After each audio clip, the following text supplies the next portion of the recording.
Doctor నన్ను, మీరేమైనా చేయగలరండి అని. నేనేం చేసే పరిస్థితి కాదండి, నేను ఇక్కడ డాక్టర్గా పనిచేస్తున్నాను అంతే. కానీ దేవుడు క్షేమంగా మళ్ళీ తన్ని ఒకరోజు జున్నూరులో పరిచర్య జరుగుతుంది. ఒకసారి మంచినీళ్ళు తాగుతున్నాడు, ఆ గుటకు తిరగబడిపోయింది.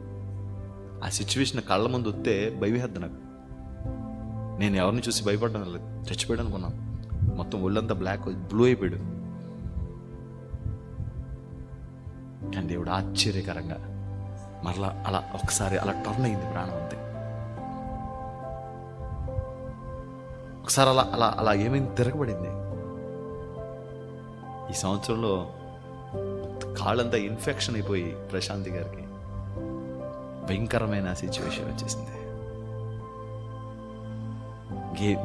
ప్రాణం ఏమైనా అయిపోద్దేమో, చనిపోతుందేమో. ఆటో తిరగబడిపోయింది. విజయ్ ఆటో కింద ఉన్నాడు, చచ్చిపోయాడే బతుకున్నాడు అని. బ్రతికున్నాం. ఇది ఒకటి కాదు, రెండు కాదు. ఇవి యాక్సిడెంట్లు, ప్రమాదాలు, హాస్పిటల్ చర్యలు అయితే మరికొన్ని కుటుంబ సమస్యలు వచ్చి అంతకంటే ప్రమాదంగా చచ్చిపోతాం అనుకున్నాం. అంతకంటే ప్రమాదంగా చచ్చిపోతామేమో అనుకున్నాం. మరణ ఛాయలు అలా అలుముకుంటున్నప్పుడు ఒక చెయ్యి మన మీద చాపడింది.